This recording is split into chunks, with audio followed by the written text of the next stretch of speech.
It's the Spiwe Show, an idea exchange empowering us to live well, live fully, and love deeply.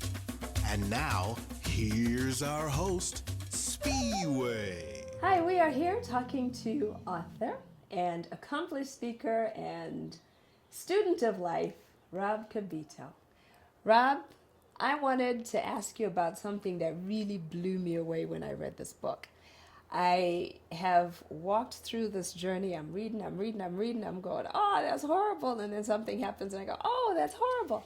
And there's something you didn't talk about until deep into this book.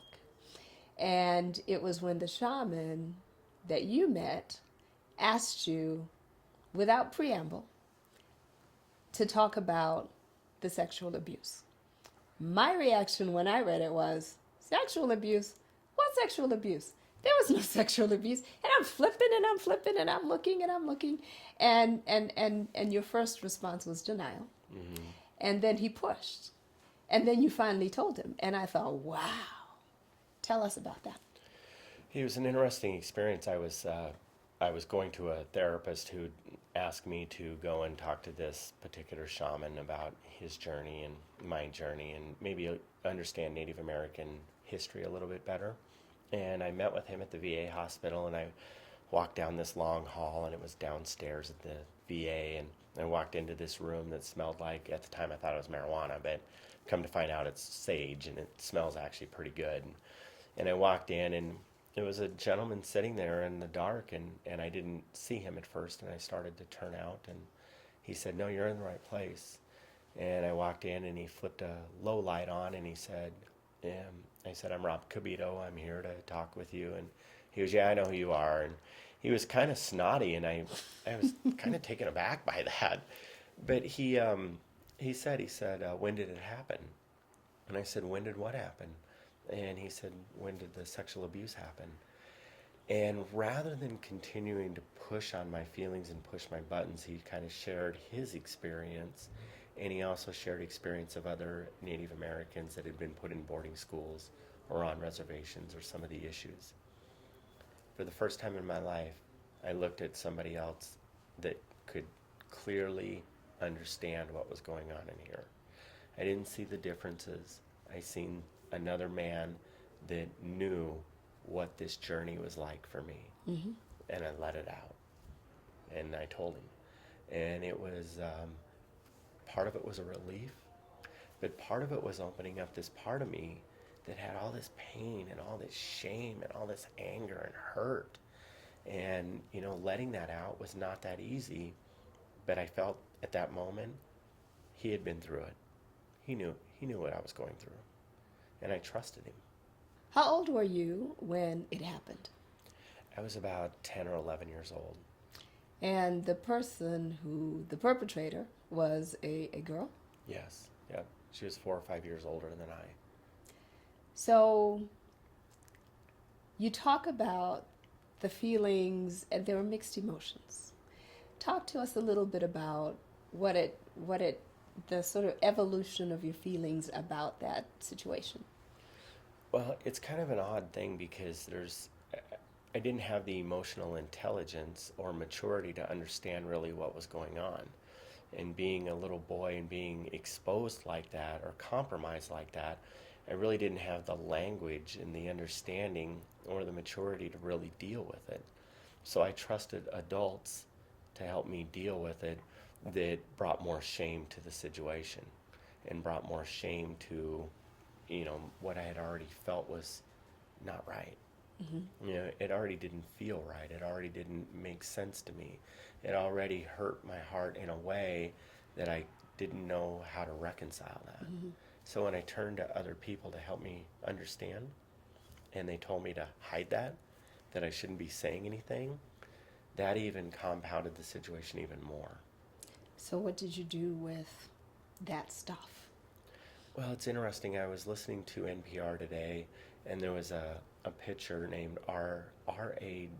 Derrick, who is a New York Mets pitcher, and he also wrote this book, his memoir, and he had the same experience I had, sexual abuse. And went through it with an older woman, and he talks about how his self-esteem was really low. That was me. I had a really low self-esteem, and to bolster that self-esteem, I went and played sports. It was my outlet. I went to places that I didn't have to be at home, that I didn't have to be, what I felt like in that environment that didn't cultivate a sense of trust and safety. And so I went to places that I felt safe. I went to play baseball, basketball, football. I hung out with friends, and eventually I turned to drugs because that was the next safe place for me. But it's really an odd thing. I never felt safe. So when you had to deal with it, now that you're having this conversation with the shaman, was there a sense that this was part of the pain that you were running away from?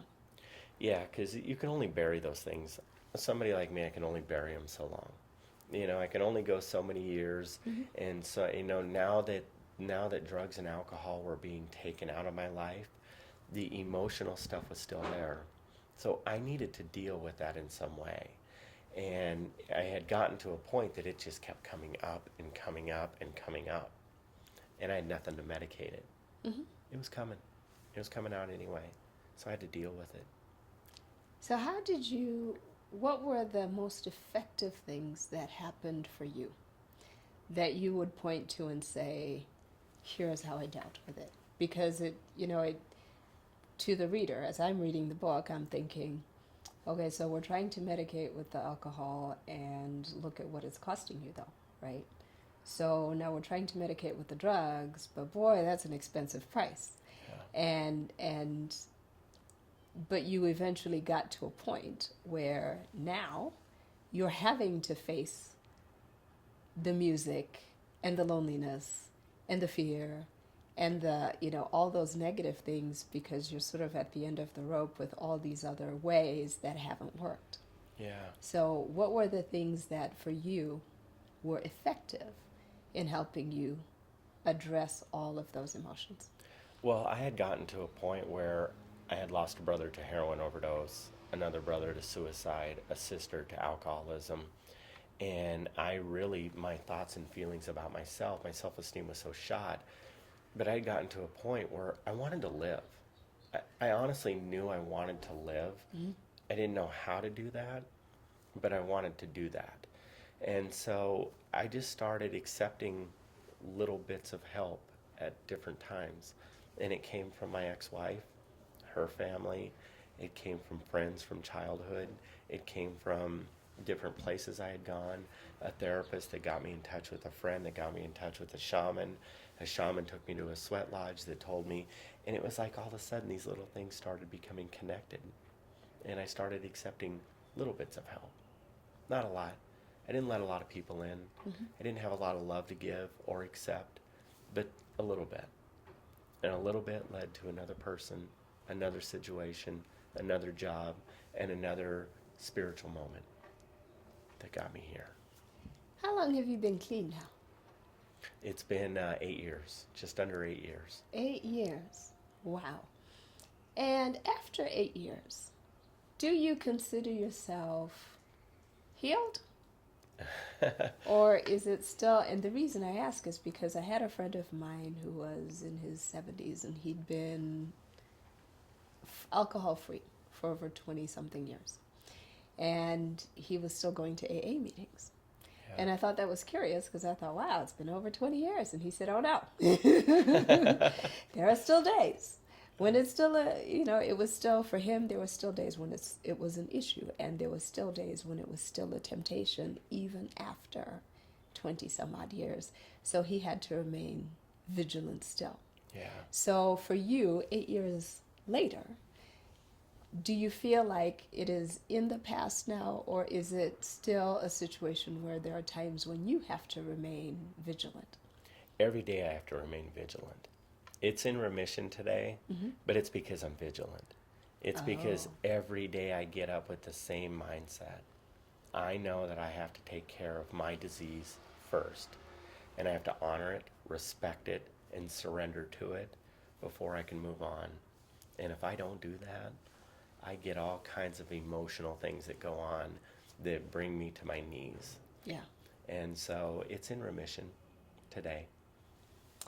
Is the emotional stuff, because, as you're talking, I'm thinking, well, the emotional stuff that was going on with you back then, do you feel like you've dealt with it now? Oh, yeah. Okay. Yeah. I've dealt with most everything. I mean, really, a person has asked me before about this book, like the number of people that are in the book. Are they in your life? Part of a recovery program is making an amends, is going back and changing some behavior and trying to make right in some situations that we've created that we've done wrong. And I've done that. And I've also made an amends or take some corrective measures with myself. So I've not only honored my own well-being, but I've honored the well-being of others as well. And in doing that, it's given me a practice, a spiritual practice that I could use every day. Okay. So in your vigilance today, because you're now not going through all the stuff you went through back then, is this normal life now for you? Yeah. Yeah, Okay. it is. It's very normal and it's very peaceful. It's not chaotic unless I create it. Yes. I do things like everybody else. Last night I had my son and his best friend over. They stayed the night. We went to a movie. We had pizza. We got up this morning and had breakfast together. It's very normal. Okay. Yeah. So then, as you're remaining vigilant, is it that there is a part of you that would still, if you stopped being vigilant, is it that there's still a part of you that would lean towards the addiction as a way to address, deal with, cope with the everyday emotional ups and downs that you or anybody else would have?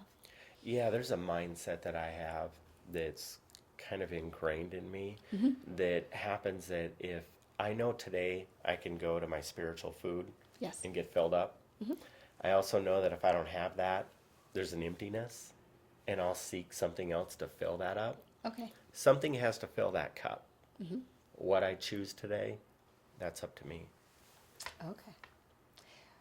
Anything else that you would look at, because we started this part of the conversation with the sexual molestation issue. Are there any other, this is a cultural question, really, I guess. Are there certain things that you would point to when that shaman started talking to you and asking you about your experiences?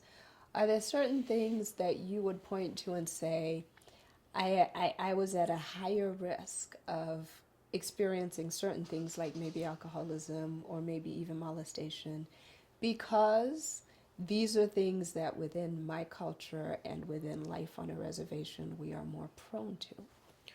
I would say we're not prone to it. I know that's been an argument, but for us, it's a cultural thing. It's a cultural thing to drink, and it goes many generations, and there is a belief system, or at least my experience has been, that there's a belief system that we either stay on the reservation, feed the reservation, stay with the family, or stay in that oppression mentally. And it's something that's been ingrained in us for a really long time. And when I left the reservation and left that lifestyle, it was really interesting, the reaction to me when I came back.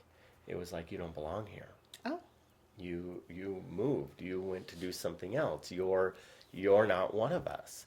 You don't Wow. drink. You don't do this, And so Was it negative? it was negative. Yeah. Not everybody. I mean, of course. But yeah, there was quite a bit of negative feedback from me completely changing my lifestyle. Rob, thank you so much Thank you for being on having the me. Spiwe Show. Thank you. Thank you for joining us on The Spiwe Show. Visit thespiweshow.com for content and other episodes. Join the fan page at facebook.com/The Spiwe Show. And follow Spiwe on Twitter at the handle The Spiwe Show. Until next week, live well, live fully, and love deeply.